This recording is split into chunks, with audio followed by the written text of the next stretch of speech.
Welcome to the Wizard Leveling Guide for Season 6, Diablo 3, Patch 2.4.1. Go ahead and screenshot up above, or the link in the description will have the too long didn't watch version of the build. This kind of build video series is meant to be easy to use, so you don't have to tinker with the build every single time you level. Pretty much I'm covering the most impactful things to make the build operational and fun. Most of all, just fun. Since there is leeway with the build, I would suggest you contour it to your needs. Like if you're playing on hardcore, you'd probably roll with like diamond skin, right?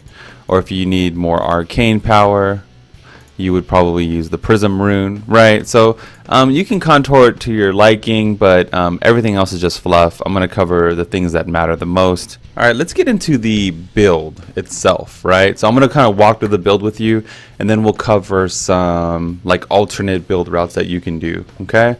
So right away we get, at level 3, we're going to get the Ray of Frost rune, right? So the Ray of Frost rune is probably the best single target ability in the game for wizards. It's super strong. It hits the target. It ramps up to about 1240 weapon damage, right? It's just really good and consistent. So this is going to be our main single target spell. Arcane Orb is we get at level 5 on the chart here.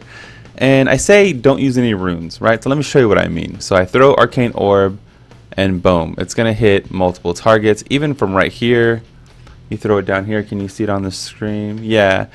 You see how it reaches out and it hits the Scoundrel and Zoltan Cool, right? So at level 7, 8, 9, 10 or so, you get the Obliteration rune really early, right? So you use Obliteration and all of a sudden it doesn't reach the Scoundrel anymore. I've noticed that when I'm leveling, when I'm running rifts. We ran two and a half new wizards while leveling to find the best, kind of what felt the best and kind of what synergized most effectively. And I just noticed like Obliteration kind of like you have to really hit the target. It's almost like a single target. It does jump up the damage to 700%, but I usually no rune it. So if you noticed on the chart, I say don't use any runes, right? Because even Arcane Orbit, this is more of like a solo rune because there's no way you're going to catch up with your group members, right? Monks, demon hunters, they get their movement ability early on. Even barbs, they get them like 12, 11, 12, crusaders 13. So everyone's going to leave you in the dust, right? Like you're not going to be able to jump into packs. You don't get teleport till 20, 22, right? So this is really not effective for groups, but you can use it for solo play, right? So you can kind of contour the build to however you see fit. No notable suspenders really come up here. I like Electrocute in the build, you know, Chain Lightning's good. But I pretty much roll with Magic Missile, Glacial Spike the entire way. We get that level 13. It travels really far. It does kind of break up and do like a little AoE behind it. So it's my kind of spender. We don't really need it so much. It's just there. It's there as a safeguard just in case we go too happy with our Arcane Orb spam it. One thing I did notice is we lose a lot of damage from level 7 to 10.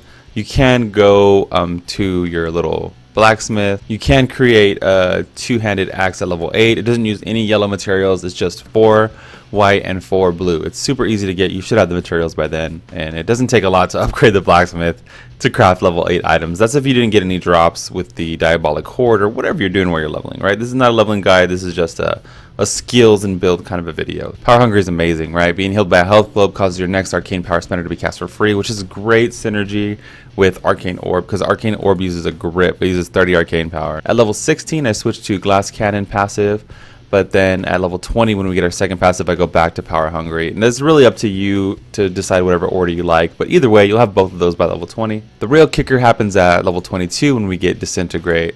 So Disintegrate is similar to Ray of Frost, except for Disintegrate pierces targets, okay? Like Ray of Frost hits your target and you know, rips it apart. It does actually more damage than Disintegrate. It goes up to 1200 and whatever percent. But Disintegrate pierces, so you can kind of go through multiple enemies, you know what I mean? And it can light up the whole world. And the longer you sit there, the more damage it does. It just kind of ramps up really fast.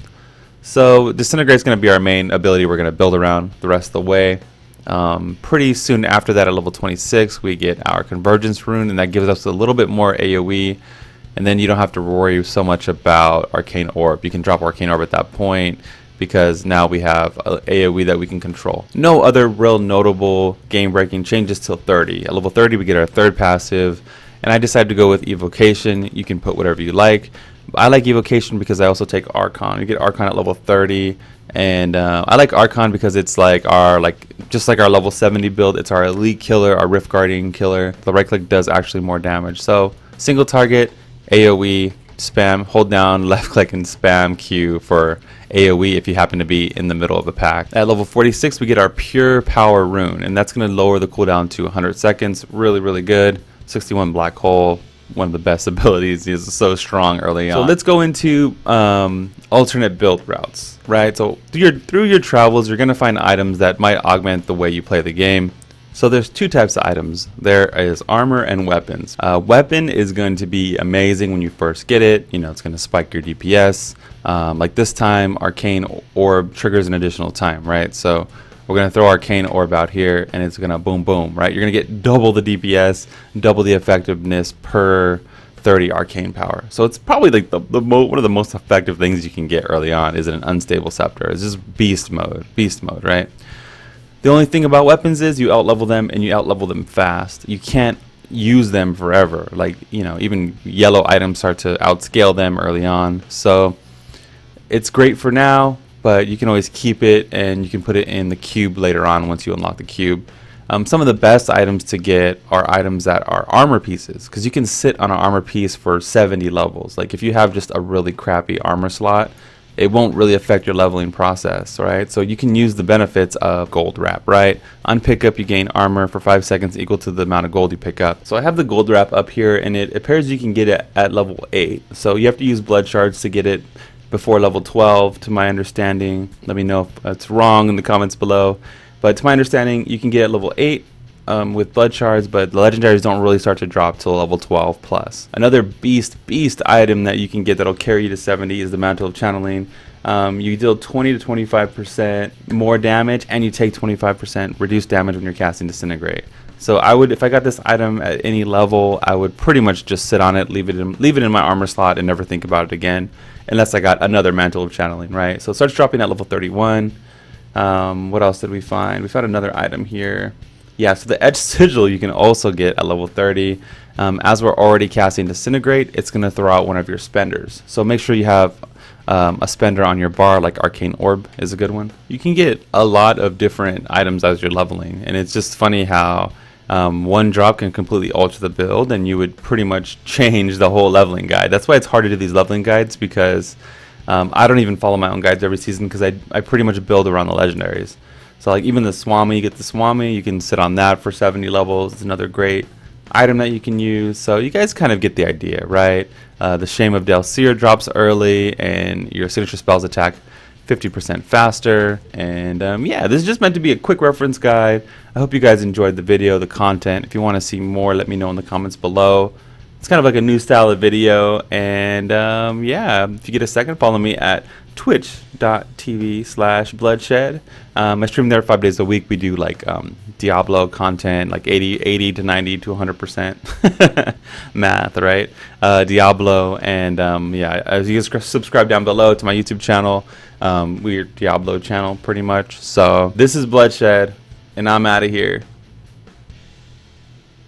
Peace.